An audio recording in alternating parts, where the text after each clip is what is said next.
Vita te invita a sonreír.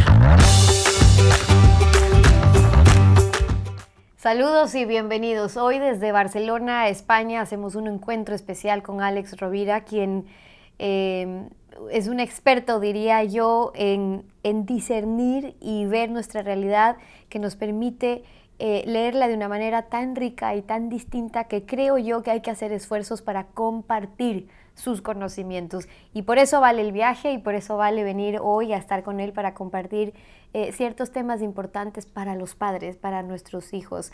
Alex es coautor del bestseller La Buena Suerte, es autor de Los 7 Poderes, de La Brújula Interior, acaba de escribir hace no mucho su último libro, Cuentos para Verte Mejor, dedicado justamente a los padres, a quienes estamos enfocados en esta tarea constante, dura y además enriquecedora de ser padres y educar a nuestros hijos. Alex, bienvenido. Muchas gracias. Gracias por estar con nosotros. Un placer de nuevo. Bueno, tú como padre de 3 hijos también nos invitas a ser conscientes de la importancia de la educación de nuestros hijos y por eso este espacio. Evocas esa frase, ¿no? Trata a un ser humano como es y seguirá siendo lo que es, pero trátalo como puede llegar a ser y se convertirá en lo que está llamado a ser. ¿Cómo podemos, Alex, los padres crear esas circunstancias para que la educación florezca, como tú dices, para aportar en la formación de nuestros niños así? La primera cuestión es ¿cómo estamos mirando a nuestros hijos desde nuestros prejuicios?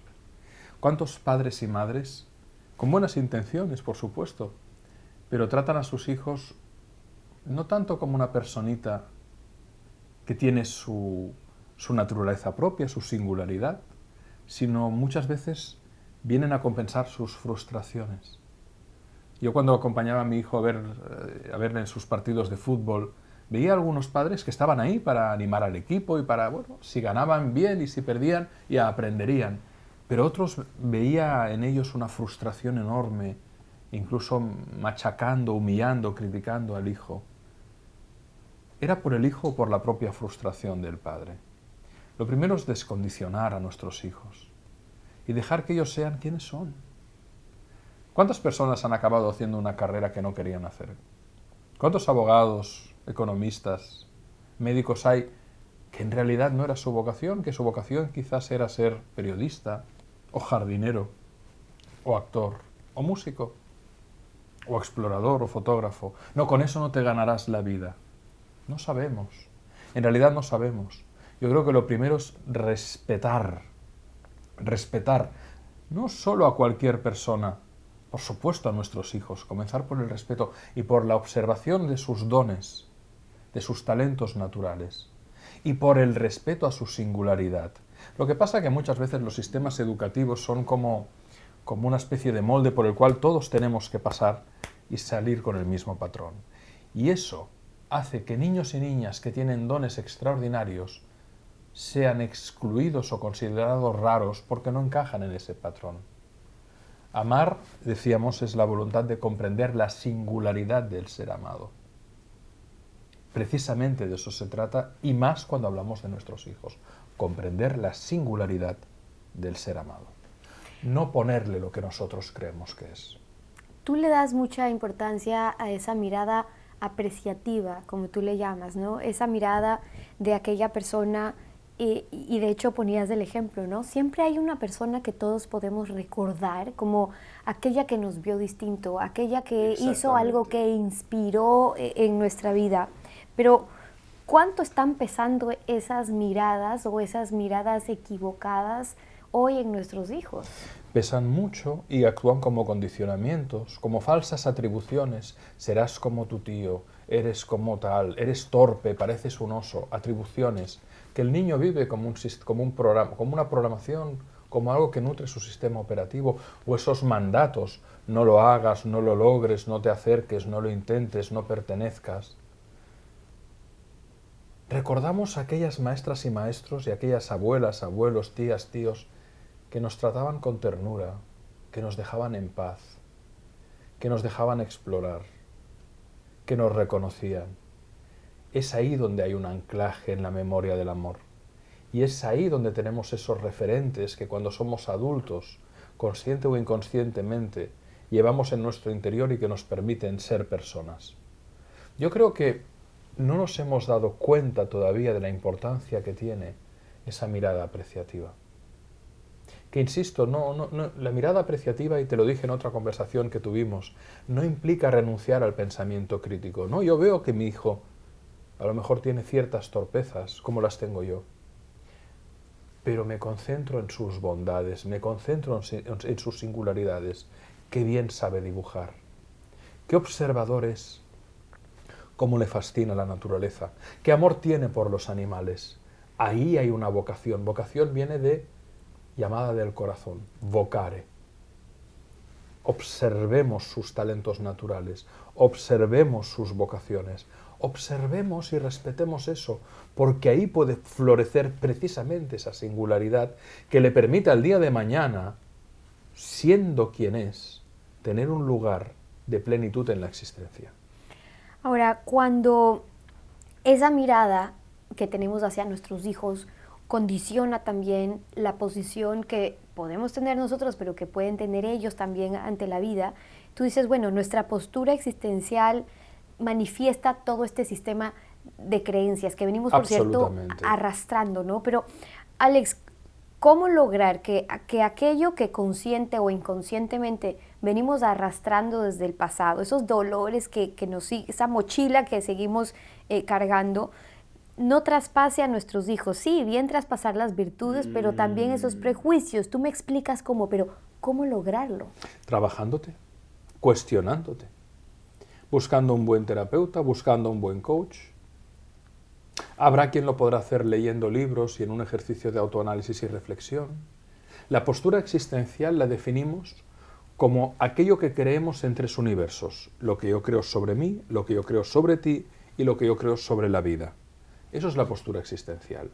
Por ejemplo, un narcisista tendrá la siguiente postura existencial: yo creo que merezco lo mejor, tú estás para complacerme, luego la vida será mi jardín.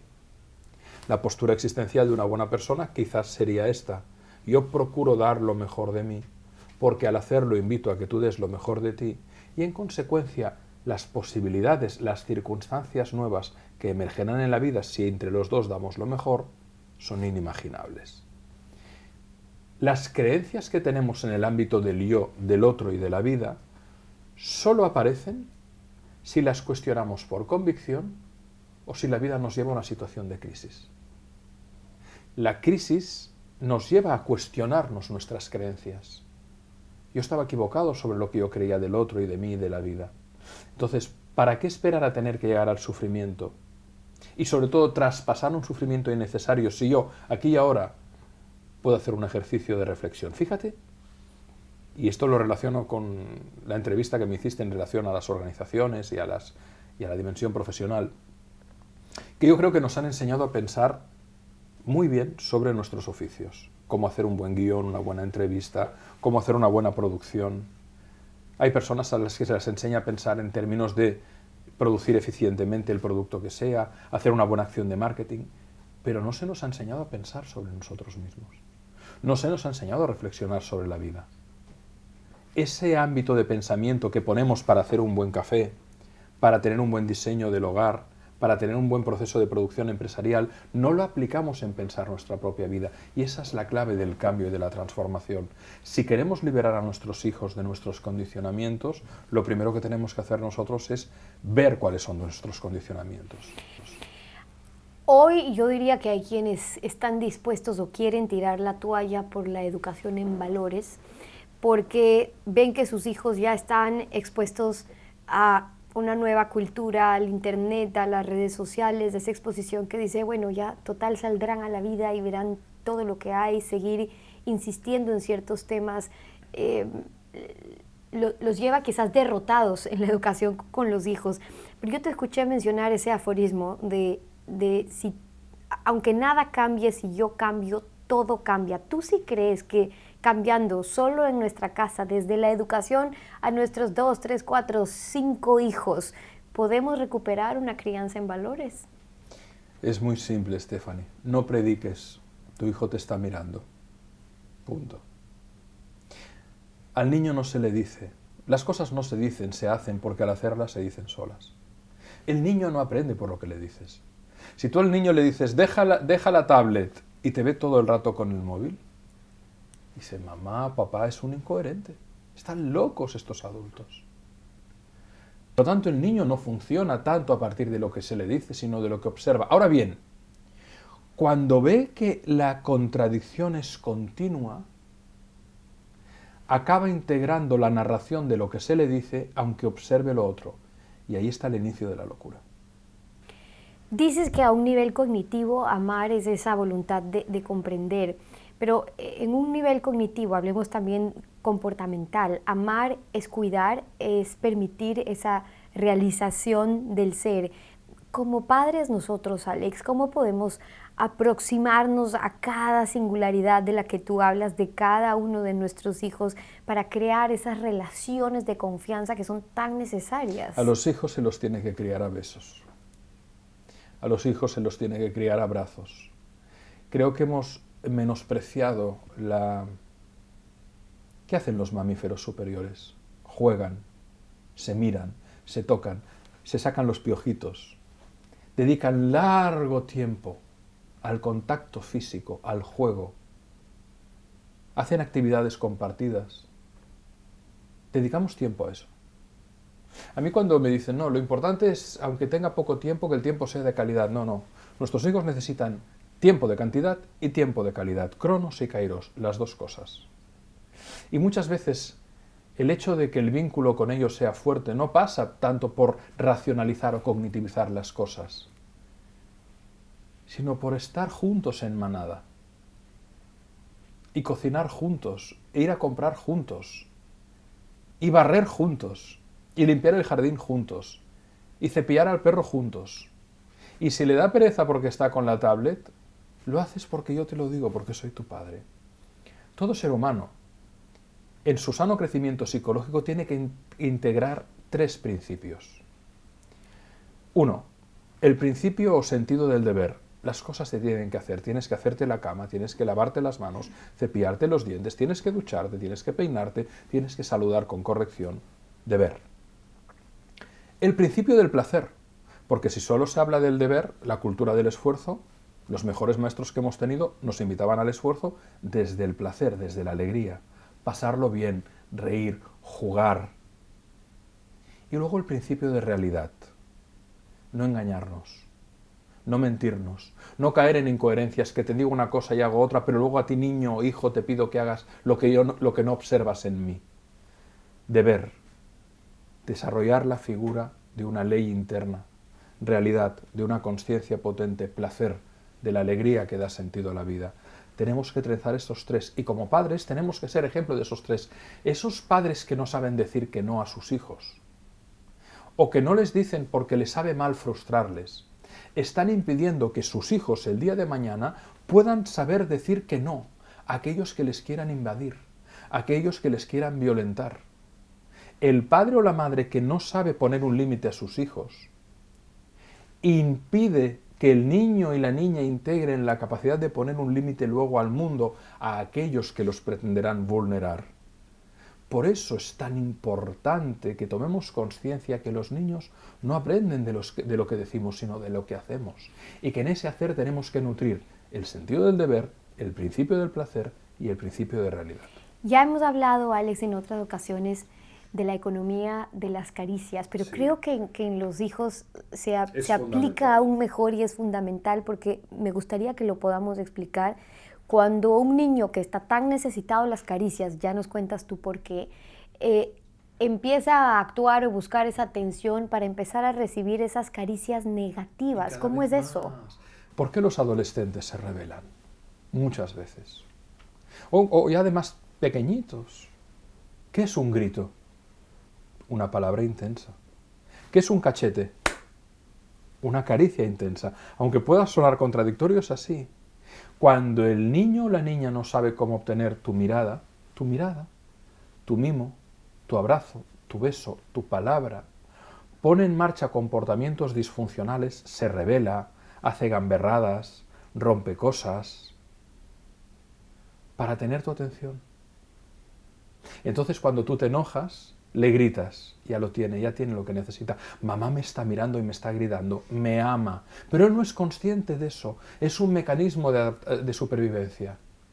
Y los adultos muchas veces, dice el dicho, hace el amor y no la guerra. ¿Por qué? Porque en el fondo es lo mismo, hay una necesidad de contacto. Muchos de los comportamientos disfuncionales que tenemos como seres humanos obedecen a ese mecanismo. Yo quiero tu atención, pero como ya no sé cómo obtenerla, te provoco.